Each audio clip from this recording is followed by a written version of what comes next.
عن عبيد الله بن محسن الأنصاري رضي الله عنه قال قال رسول الله صلى الله عليه وسلم.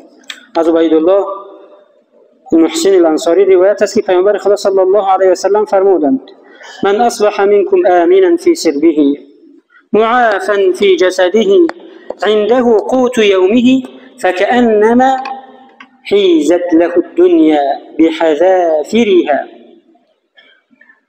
هر یکی از شما که صبح از خواب خیست پیش از بامداد،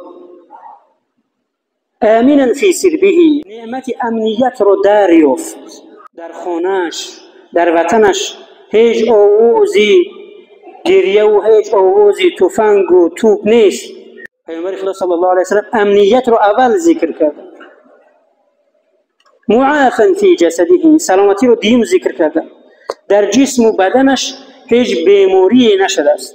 وقتی از خواب میخیزد هیچ جای بدنش خلش نشده است، به هیچ بیماری گرفتار نشده است. عنده قوت یومه، در خانهش روزانه خوردنیش رو دارد. یک ماه نه، یک ساله نه، بلکه روزانه خوردنیش رو دارد. کدامی از ما و شما روزانه خوردنیش رو ندارد؟ الحمدلله ما در نعمت‌ها و فراوانی‌های زندگی میکنیم که عصرهای پیش پادشاه‌ها این فراوانی‌ها، این نعمت‌ها رو نداشتند. این مبالغه نیست. همه این شکر میخواد. بعد از آن که میبیند در جسمش هیچ بیماری نیست، هیچ زیانی نیست، روزانه خوردنیش رو دارد. فکأنما، و مانند انسانی است که تمام دنیا رو دارد، تمام نعمت‌های دنیا رو دارد. باید شکرگزار باشیم. نعمت‌ها با شکرگزاری ابدی و مبارک میشوند. برادران عزیزم، و به شکری و ناشکری، ناسپاسی نعمت‌ها و نقمت‌ها و درد سرها تبدیل می‌یابند، به عذاب‌ها تبدیل می‌یابند. پس برادران عزیزم، خداوند جل و علا را حمد و سپاس گوییم برای این نعمت و امنیت ما. برای همه نعمت‌های پروردگار خداوند جل و علا را شکرگزار باشیم. جمهوری ما سال 1991 صاحب بهترین نعمت خداوندی، یعنی استقلالیت و سیاست دولتی شد، اما بعد مدتی خطری از بین رفتن آن به وجود آمد. در همین مرحله حساس خداوند جل و علا شخصیتی را در سیمای امام علی رحمان به سروری پذیرفت که ملت و کشور را از نابودی نجات بخشیدند. تاریخ استقلال تاجیکستان گواه می‌دهد که محض با تلاش نیک این فرزانه ملت کشور بالاخره همه امنیت و ثبات و پیشروی بالای این ملت آمد. پیامبر محبوبمون میگه: من لم یشکر القلیل لم یشکر الکثیر.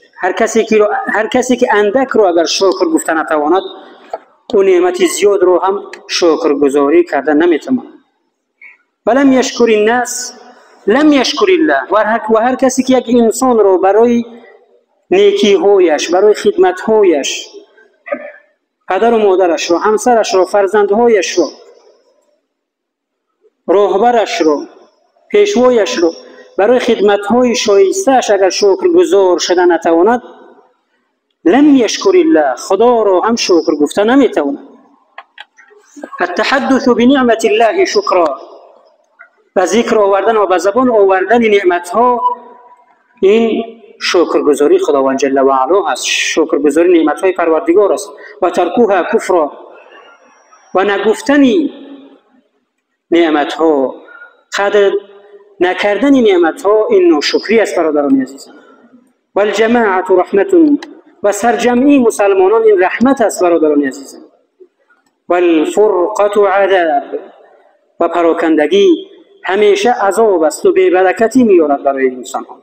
رواه احمد، این حدیث را امام احمد روایت کردند.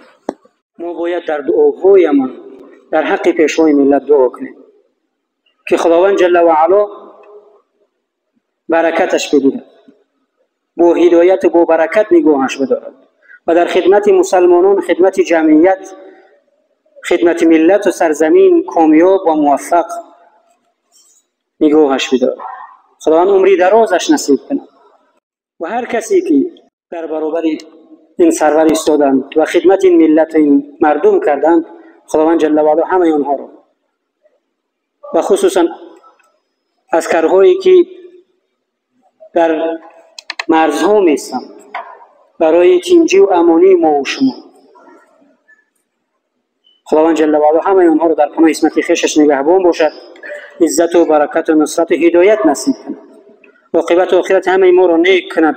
خداوند جل و علا دعاهای ما را قبول گرداند. در اینجا گفتن یک ختم قرآن است از نام حاجی محمد سعید بر روح ارواح حضرت محمد مصطفی صلی الله علیه و سلم و گذشتگانی او.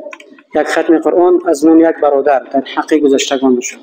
خداوند جل و علا همه خطاهای ما و شما را بیامرزد. خداوند جل و علا دعاهای ما و شما را قبول گرداند.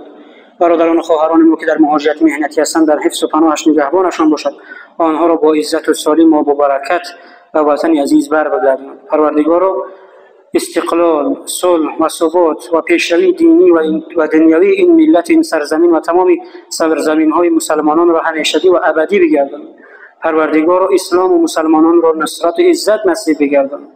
پروردگار آنانی که ختم قرآن کردند بعد از قبول بخشیم بر روح پرفتوی حضرت محمد مصطفی صلی الله علیه و سلم و پروردگار بخشیم ثواب و ثمره این ختم قرآن را پروردگار و گذشتگان همه ما آنانی که این ختم را خواندند پروردگار در قبرشون همچون نور و رحمت و برکت بگردان. روح‌های گذشتگان همه ما را از ما شاد بدار. پروردگار قرآن را در این دنیا برای ما رفیق و در قبر انیس و مونس و در روز قیامت شفاعتگری همه ما بگردان. پروردگار آنان که خدمت میکنند برای این وطن، این ملت، این سرزمین، مسلمانان و خصوصا این مسجد، آنان که سهم دارند، استادها و دیگر سهم گذاران، پروردگار در عمر و کسب و کار و تجارتشان برکتت را همیشگی بگردان. از تمام ششم و حسد در پناه عصمت خویشت نگهبان باش. ما را خاتمه و خیری نصیب بگردان. و صلی الله و سلم و بارک علی سیدنا محمد و علی آله و اصحابه اجمعین برحمتک یا ارحم الراحمین.